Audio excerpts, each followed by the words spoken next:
Primo test completo del Mose stamane, tutte le 78 paratoie si sono alzate, il Premier Conte a Venezia va finito entro l'autunno. Mose, il governatore Zaia, fine del magistrato alle acque, scelta improvvida, ora dare la gestione dell'opera al comune, l'editoriale del nostro direttore Luigi Baccialli. Violenta lite in un appartamento a Cornuda, all'arrivo le forze dell'ordine trovano un ragazzo nudo cosparso di benzina, un 63enne con un profondo taglio alla testa, la madre del giovane colta da malore. Covid nella Marca, la badante positiva al virus era rientrata su un pulmino con una quindicina di donne, 3 sono state identificate, si cercano le altre. L'ULSS venite a fare il tampone. Crescono i casi anche nel padovano, matrimonio a Cittadella tra 2 sposi congolesi, il papà della sposa è risultato positivo, in isolamento un centinaio di invitati. Dopo la scelta di Venezia di cancellare i fuochi della Redentore, anche il comune di Padova decide di annullare i fuochi di Ferragosto in Prato della Valle. Regionali 2020 è da Vicenza che Daniela Sbrollini, candidata alla presidenza per Italia Viva e PSI, lancia lo slogan della sua campagna elettorale. Bentrovati, buonasera telespettatori di Antenna 3. In apertura di questa edizione regionale, e non poteva essere altrimenti, le prove generali di questa mattina al Mose, il test quindi nell'isola artificiale alla bocca di porto del Lido. Tutte le 78 paratoie si sono alzate. Il Premier Conte, il governo qui per testare l'andamento dei lavori. Hanno appena annunciato che il test è perfettamente riuscito. Vedete alle mie spalle si sono alzate queste paratoie, qui ci troviamo dalla parte di San Nicolò. Per la prima volta il sistema di 78 dighe mobili è entrato in funzione alle 3 bocche di porto del Lido di Venezia, separando la laguna dal mare. Ed è stato proprio il Premier Conte a premere il bottone per dare il via al test. Questa non è una cerimonia di inaugurazione, quindi lo chiariamo. Noi siamo qui per un test, quindi non siamo per una passerella, siamo per un test, perché il governo, come ha già fatto, è stato ricordato in precedenza, vuole toccare con mano e verificare l'andamento dei lavori. Conte ha evidenziato come le operazioni siano state accelerate dopo la l'acqua eccezionale dello scorso 12 novembre, aggiungendo che ci saranno importanti risultati già a partire dal prossimo inverno. Questo Mose va completato e dobbiamo fare in modo che non abbiamo altri strumenti, che il prossimo autunno inverno ci sia uno strumento di salvaguardia. Oggi quindi noi siamo qui augurandoci che questo strumento quest'opera possa funzionare e possa rispondere all'obiettivo per cui è stata progettata. Noi non potevamo mancare oggi, anche per la coerenza di quella sera del 12 di novembre, di quello che abbiamo detto, di quello che abbiamo condiviso. C'era il Presidente del Consiglio, non c'era solo un ministro di campagna come me, ma c'era il Presidente del Consiglio quella sera. Ci siamo presi degli impegni e in una giornata molto più bella, no? Anche in una giornata dove possiamo respirare a 1 metro di distanza senza mascherina, con un inverno alle spalle drammatico anche per il Veneto, soprattutto per il Veneto, come per le zone dove vivo io, ci possiamo dire che molte di quelle cose, nonostante questo inverno, molti di quegli impegni pubblici e privati, Sindaco, sono stati mantenuti. Presenti questa mattina insieme al Premier il Ministro ai Trasporti De Micheli, il Commissario Spitz che ha aperto la giornata, il Provveditore Zincone, il Sindaco Brugnaro e il Presidente Zaia che ha fatto una precisa richiesta. Se lei, Presidente del Consiglio, volesse veramente fare un grande dono al Veneto, potrebbe rivedere una scelta infelice, improvvida del governo Renzi del 13 giugno del 2014, esattamente 13, 4, 6, esattamente 9 giorni dopo gli arresti del Mose. Il governo Renzi in quell'occasione, il 13 giugno, ha decretato la fine del magistrato alle acque, nato nel 1501 in questa Repubblica. Io direi che è ora di ripristinare questo ragionamento, di portarlo avanti e di dare la gestione al comune, perché penso che sia l'occasione migliore. Qualcuno dice è questa volontà di portare a casa, no, penso che se c'è la quarta è giusto che il sindaco risponda ai cittadini. E non sono mancate nemmeno le contestazioni nella giornata di oggi con gli attivisti del Comitato No al Mose, capeggiati dal loro leader, il veneziano Tommaso Cacciari. La protesta del movimento No Mose sfocia in una battaglia navale con le forze dell'ordine in pieno bacino San Marco. Così il giorno della prova generale del sistema di dighe mobili si trasforma anche nel giorno della contestazione. Ci siamo radunati in bacino e abbiamo accerchiato una motonave di addetti al sistema che si recava verso la bocca di porto di Malamocco, dice Tommaso Cacciari, leader degli antagonisti veneziani. Attivisti che hanno cercato di infrangere il blocco delle forze dell'ordine, non riuscendoci. 20 barche hanno raggiunto a San Zaccaria la motonave su cui viaggiavano membri del Consorzio Venezia Nuova e alcune rappresentanze. Da lì le imbarcazioni degli attivisti e delle attiviste si sono dirette verso la bocca di porto di Lido per raggiungere il luogo della cerimonia. Qui erano presenti il Premier Conte, il governatore del Veneto Zaia e il sindaco di Venezia Brugnaro. All'altezza di Sant'Andrea le imbarcazioni sono state però bloccate da un ingente dispiegamento di forze dell'ordine presenti via acqua e via aria. Da qui quella che è stata ribattezzata la battaglia navale, con oltre un'ora di inseguimenti e pseudo-speronamenti tra le barche di attivisti e quelle delle forze dell'ordine. E su questa giornata importante per Venezia c'è il commento del nostro direttore Luigi Baccialli. Buonasera, direttore. Buonasera. Quando questa mattina abbiamo visto sollevarsi dalle acque della laguna alcune delle paratoie del Mose, abbiamo pensato a tutto quello che abbiamo visto in questi ultimi 20 anni, diciamo dal giorno della prima pietra posata dall'allora Presidente del Consiglio Berlusconi. Abbiamo visto pantegane che nuotavano, squasse che navigavano nei campi e nei campielli, i turisti con i sacchi della spazzatura improvvisando degli stivali. Abbiamo visto di tutto, abbiamo visto anche chi la prendeva alla leggera facendo sci nautico o nuotando con la muta in piazza San Marco. Però abbiamo pensato soprattutto con i colleghi che hanno vissuto queste acque alte, proprio che le hanno seguite nei giorni delle emergenze, abbiamo pensato soprattutto a coloro che abitano e abitavano a piano terra, quindi residenti a Venezia, quei pochi che sono rimasti, ma anche i commercianti, i negozianti, tutti coloro che si sono dovuti scavare una fossa all'interno dei loro negozi, hanno messo le pompe di sentina come sulle barche, si sono trovati con l'acqua alla cintola, hanno dovuto, soprattutto durante l'ultima acqua altissima di 1,87, buttare via frigoriferi, lavatrici, apparecchiature varie, hanno visto inzupparsi i materassi, distrutti i mobili, le pareti e hanno chiesto giustamente un risarcimento dei danni che a molti è stato concesso. Però ecco, bisogna pensare soprattutto a queste persone, a questi veneziani che hanno visto che cos'è il dramma di avere l'acqua alla cintola, di stare in ammollo non una volta l'anno, ma più volte l'anno, perché le acque alte fanno notizia quando sono eccezionali, ma ce ne sono state tante, almeno 5 all'anno, e ogni acqua alta, anche di 1,30, 1,40, ovviamente allaga una gran parte della città.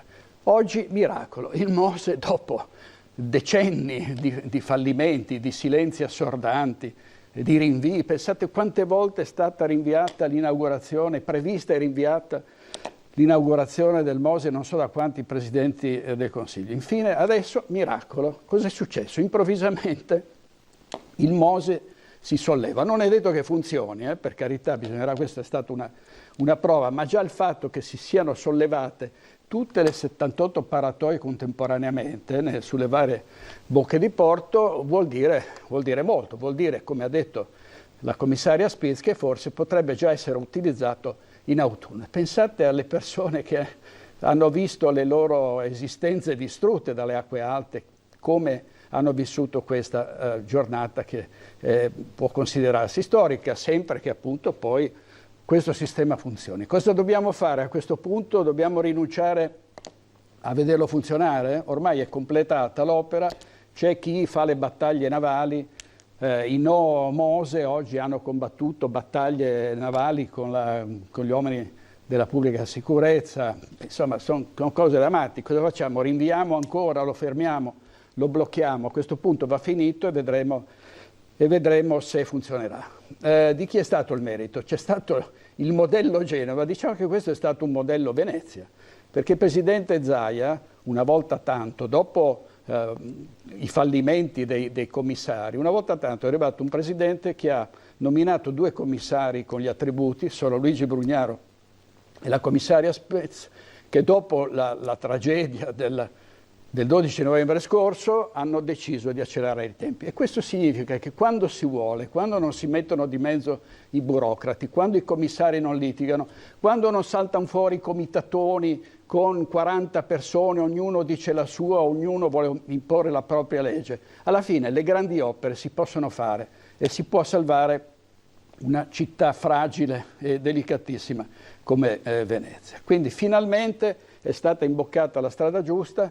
C'è chi dice adesso speriamo che poi possano tornare sul fondo, vedremo adesso nelle prossime ore se ci saranno problemi, però in autunno è già molto sapere che se dovessero arrivare a altre grosse maree, alte maree, c'è il Mose, ci sarà il Mose a difendere questa città. È stata per troppo tempo dimenticata, abbandonata, sono stati rubati troppi soldi, 1 miliardo si sono intascati i ladroni del Mose, è un epilogo, diciamo, che ci impone anche di stendere un velo pietoso su quello che è accaduto, ma finalmente Venezia può sperare di essere salvata. Grazie direttore. La cronaca ci porta nella Marca trevigiana Cornuda per un vero e proprio giallo. Questa mattina pompieri e carabinieri hanno soccorso un giovane, un 20enne e un 63enne all'interno di un appartamento saturo di vapori di benzina. I 2 uomini erano completamente nudi. Un forte odore che arriva da questo appartamento, un SMS di aiuto. Pompieri e carabinieri che stanno per forzare la serratura. Dall'interno un giovane completamente nudo e cosparso di liquido infiammabile che apre la porta, mentre sempre all'interno il corpo di un uomo senza vestiti è riverso a terra con una profonda ferita alla testa e in una pozza di sangue. Sono questi i contorni di una storia tutta da decifrare, il cui epilogo è avvenuto questa mattina a Cornuda. Protagonisti un 20enne di Quero e un 63enne che da qualche anno vive in questo appartamento che ha acquistato in via Manzoni dopo essere stato per molti anni in Bulgaria. Con qualche problema di salute, con le limitazioni da contagio negli ultimi mesi, si fa aiutare da una famiglia di Quero e in particolare da uno dei 2 figli, un 20enne che lo aiuta per la spesa ma anche per i piccoli indispensabili spostamenti. Un rapporto di fiducia al punto che il giovane pare si sia fermato più volte anche la notte in questo appartamento, compreso mercoledì scorso, quando il ragazzo invece comunica ai genitori di essere al mare per alcuni giorni. Questa mattina verso le 10:30 l'SMS alla mamma con la richiesta di aiuto perché il 63enne l'avrebbe legato e cosparso di benzina con lo scopo di dargli fuoco. I genitori si precipitano a Cornuda in tempo per sentire un forte odore di liquido infiammabile in tutta la zona e vedere carabinieri e pompieri che entrano nella palazzina fatta sgomberare da tutti i residenti, a parte le 2 persone del secondo piano da dove arriva l'odore. Vigili del fuoco pronti a sfondare la porta che invece viene aperta dal giovane senza vestiti e in stato confusionale che viene subito soccorso e ricoverato a Montebelluna.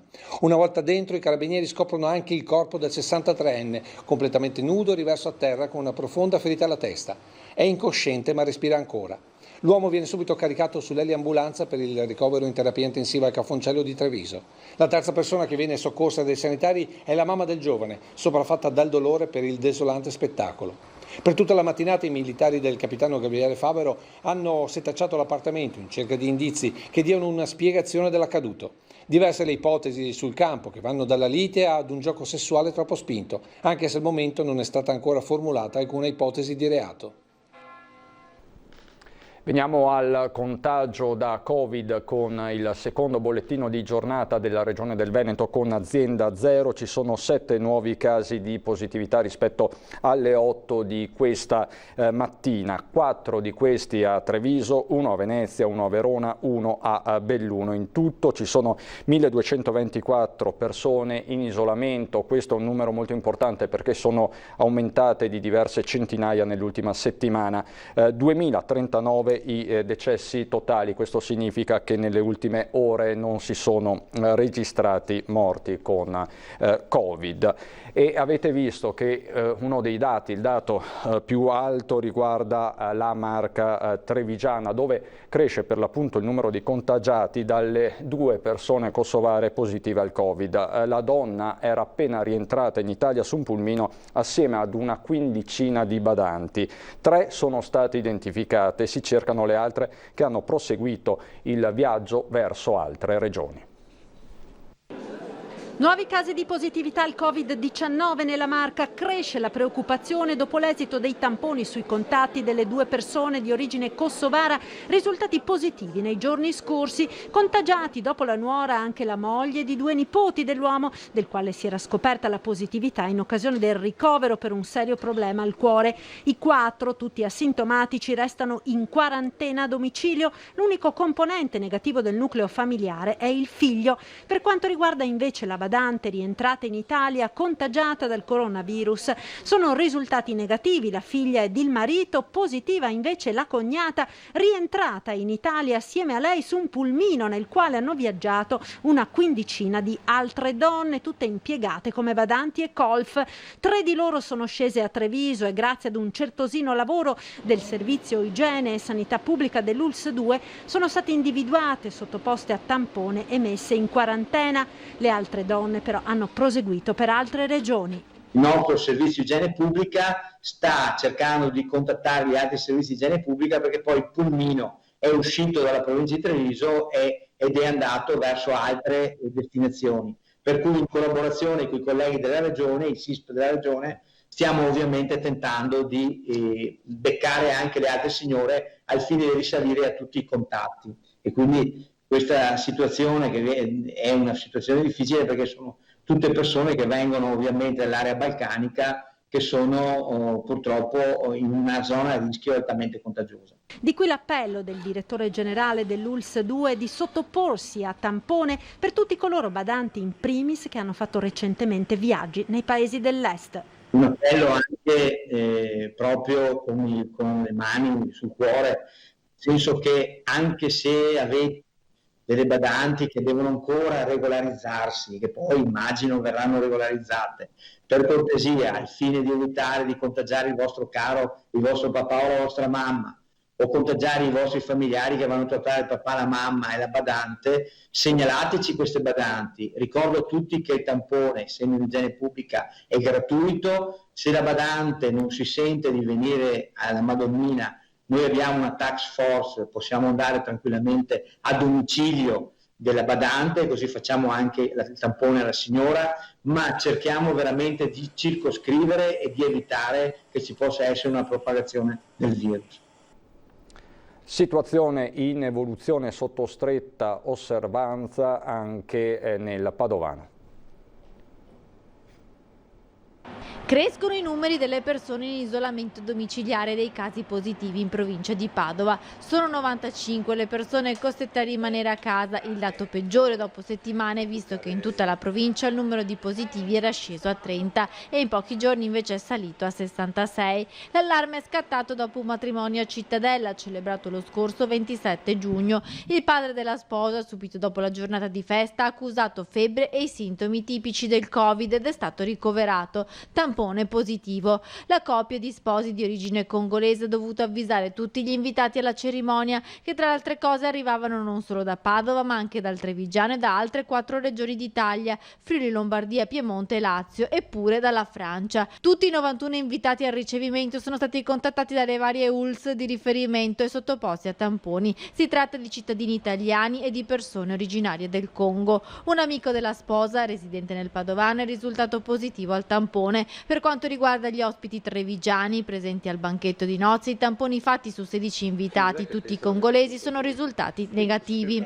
Oltre al caso del matrimonio, questi sono i comuni che registrano contagi nel Padovano: Borgo Veneto, Cadoneghe, Candiana, Casalserugo, Codevigo, Noventa Padovana, Rubano, Servazzano e Tribano. Dal comune capoluogo Padova l'appello del sindaco Giordani, che nella giornata di giovedì ha incontrato i direttori generali dell'azienda ospedaliera dell'USL 6. Ora siamo in una fase fase delicata in cui sono possibili focolai e casi isolati che vanno tempestivamente aggrediti e circoscritti, sottolinea il primo cittadino in una nota ufficiale di Palazzo Moroni.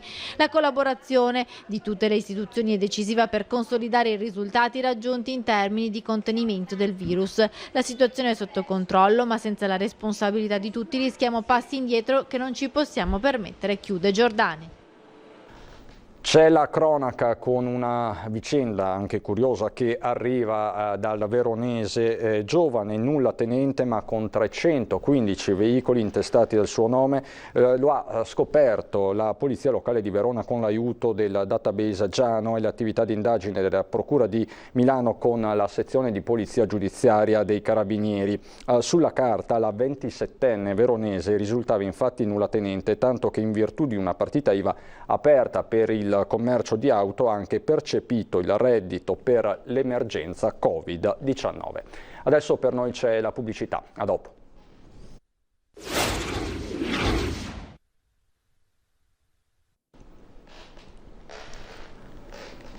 Di nuovo in studio, ieri vi abbiamo parlato dell'annullamento dei fuochi per la festa del Redentore, provvedimento analogo a Padova per i tradizionali fuochi di Ferragosto in Prato della Valle. La notizia era nell'aria, quasi si dava per scontato. I fuochi d'artificio di Ferragosto non ci saranno, troppo rischioso. Sono migliaia le persone che ogni estate si riversano in Prato della Valle per assistere al tradizionale spettacolo pirotecnico con i fuochi sparati dall'isola Memmia.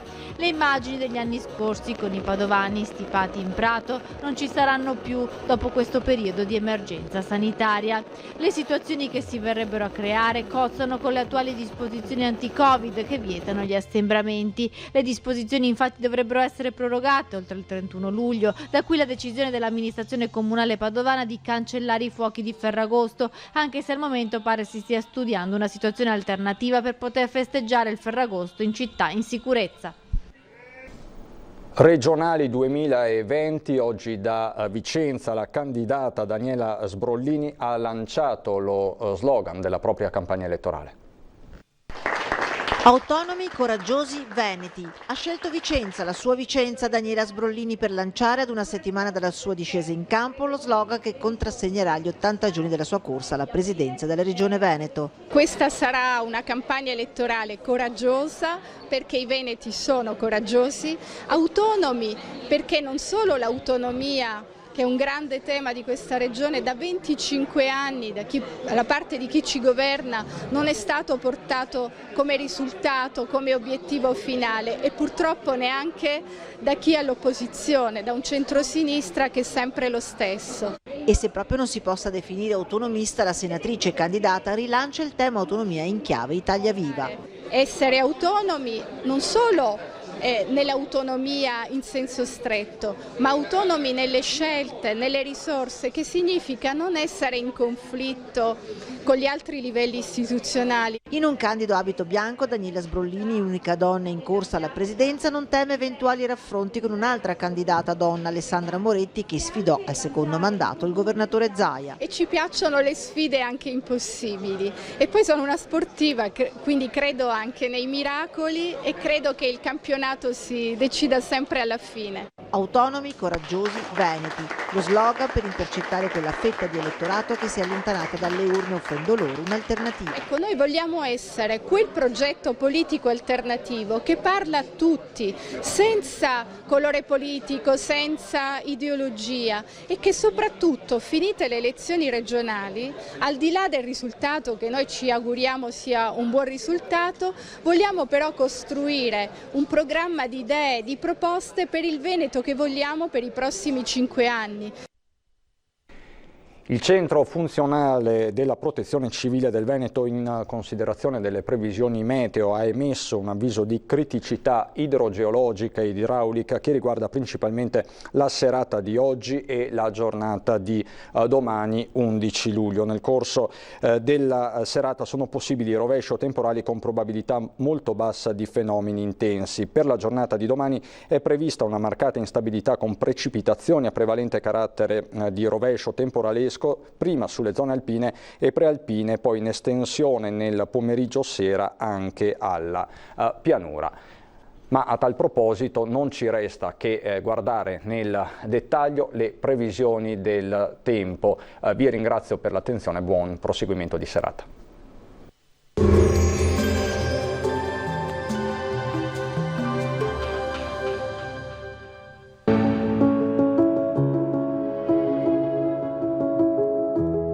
Ad accogliervi sarà Conegliano. Bentrovati al meteo.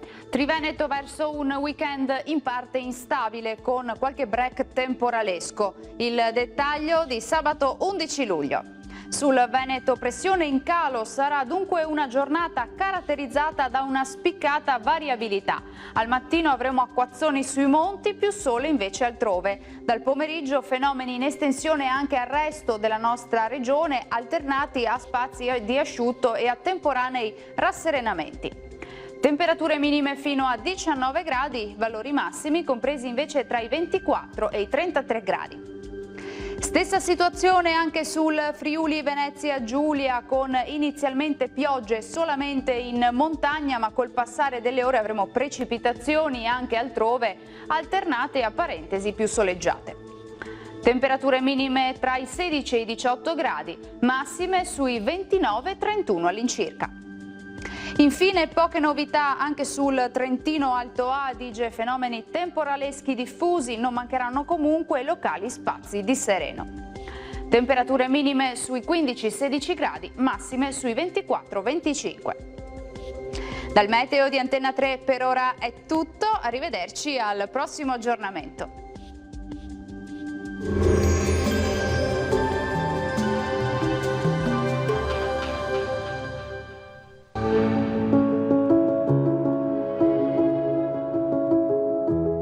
Ad accogliervi sarà Conegliano.